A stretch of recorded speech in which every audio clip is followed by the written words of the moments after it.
अटल जी को देखा तो बहुत बचपन के समय में 9वीं 10वीं में था, उस समय देखा था।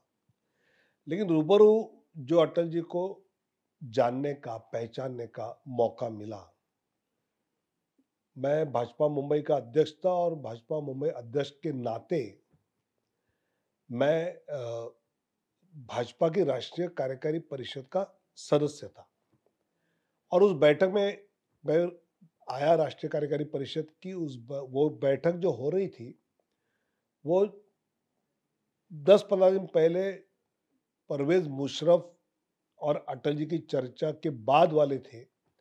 और उस समय अटल जी ने यह प्रयास किया था कि पाकिस्तान से अपनी दोस्ती बने, और मुशर्रफ जी आए, चर्चा हुई, लेकिन वो चर्चा विफल हो गई। तो वो विफल हुई चर्चा को लेकर राष्ट्रीय कार्यकारी परिषद में काफी चर्चा हुई, काफी आलोचना हुई। और बहुत बहुत सीनियर, के आर मलकानी जी जैसे, जो अटल जी को भी सीनियर थे, ऐसे नेता ने बहुत उस बैठक में भाजपा सरकार की उस पैर को क्रिटिसाइज किया। और आधा पौना घंटा अटल जी सुन रहे थे मंच पे से। और बाद में जब सबका बोलना हो गया, तो आदरणीय अटल जी ने मंच से यही कहा कि मैं भी देशभक्त हूं, मैं भी अपनी मातृभूमि का सम्मान चाहता हूं, रक्षा चाहता हूं। लेकिन मुझे एक बात पता है कि दोस्तों का चयन हो सकता है और पड़ोसी से दोस्ती करनी पड़ती है। ये एक उनके वाक्य से पूरा हॉल का माहौल बदल गया कि वो जो दोस्ती करने का प्रयास था अटल जी का, ये इस कल्पना से था। और उन्होंने आगे कहा कि भाई, पड़ोसी से दोस्ती ना होने से, झगड़ा होने से कितने जवानों की जान जा रही है, कितनी बहनें विधवा हो रही है, कितने बच्चे अनाथ हो रहे हैं, कितना देश का पैसा रक्षा पे खर्च हो रहा है। तो इसको एक बचाने का प्रयास मैंने किया, ऐसा अटल जी ने कहा। लेकिन ये दोस्ती का प्रयास करने वाले अटल जी जैसे हमने देखे, वैसे ही कारगिल युद्ध में जब पाकिस्तान ने प्रयास किया छेड़ने का, तो उसको दो टूक जवाब देने का काम अटल जी ने किया था। और अटल जी ने यह बता दिया कि हम किसी को छेड़ेंगे नहीं, किसी ने छेड़ा तो छोड़ेंगे नहीं। और पाकिस्तान को मुंह की खानी पड़ी। अटल जी का ये रूप हम सब युवाओं को उस समय बहुत प्रेरित कर रहा था। जैसे अटल जी का ये एक रूप है, वैसे वो कला के पुजारी है, कवि बन के है।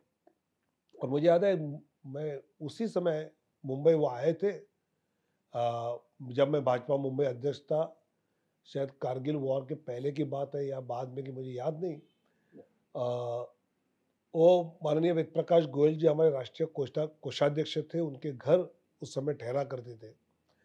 और गोयल जी हमारे मुंबई के पालक थे, तो मैंने उनको किसी काम से फ़ोन किया और उस समय लैंडलाइन थी।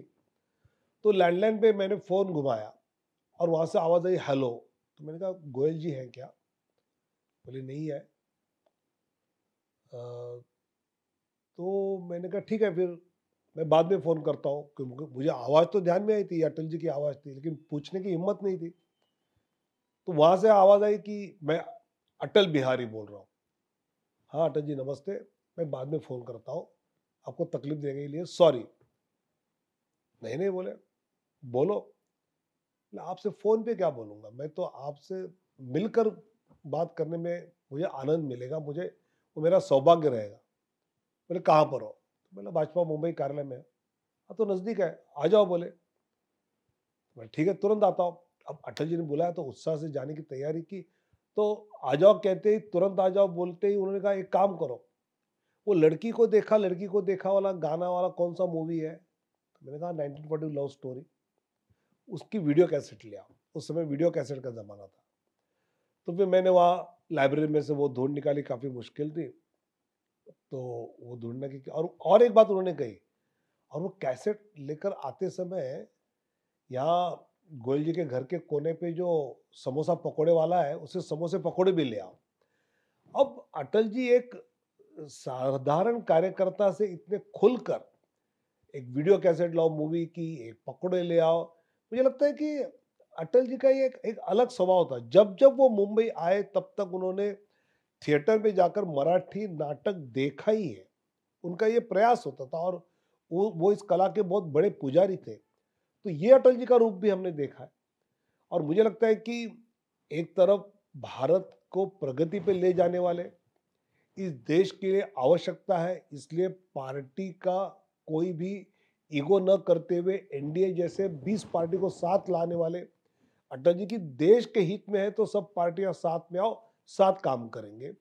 वहां से लेके कला के पुजारी अटल जी, ये मैंने मेरे व्यक्तिगत जीवन में देखे, और मुझे लगता है कि हमारा ये सौभाग्य रहा कि ऐसे आदरणीय अटल जी के साथ काम करने का, उनसे काम सीखने का मौका हमको मिला। अटल जी का जब देहांत हुआ, तो मैं महाराष्ट्र की सरकार में मंत्री था।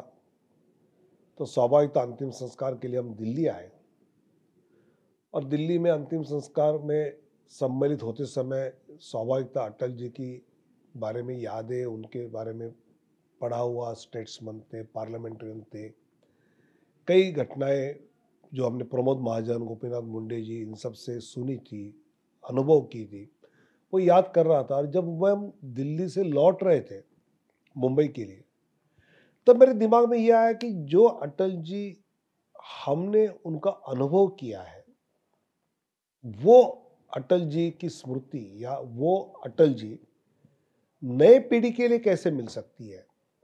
और ऐसे में आते समय मेरी जेब में पेन और डायरी होती, तो मैं लिख रहा था कि क्या क्या किया जा सकता है। तो दिल्ली मुंबई प्रवास के 2 घंटे में लैंड होते होते मेरे दिमाग में ये कल्पना आई कि हम advance technology, augmented reality, virtual reality का उपयोग करते हुए ऐसा कोई एक स्मृति उद्यान खड़ा कर सकते हैं क्या, कि जहां आए हुए युवक को एक तरफ इस देश के इतिहास के बड़े बड़ी घटनाएं हो, राजनीतिक बड़ी घटनाएं हो, और अटल जी का एक जीवन चरित्र उसके सामने से इस प्रकार आए कि एक राजनीतिक नेता थे, कवि थे, संपादक थे, एक जागतिक स्तर के नेता के नाते उनकी मान्यता थी, विदेश व्यवहार के वो बहुत एक्सपर्ट थे।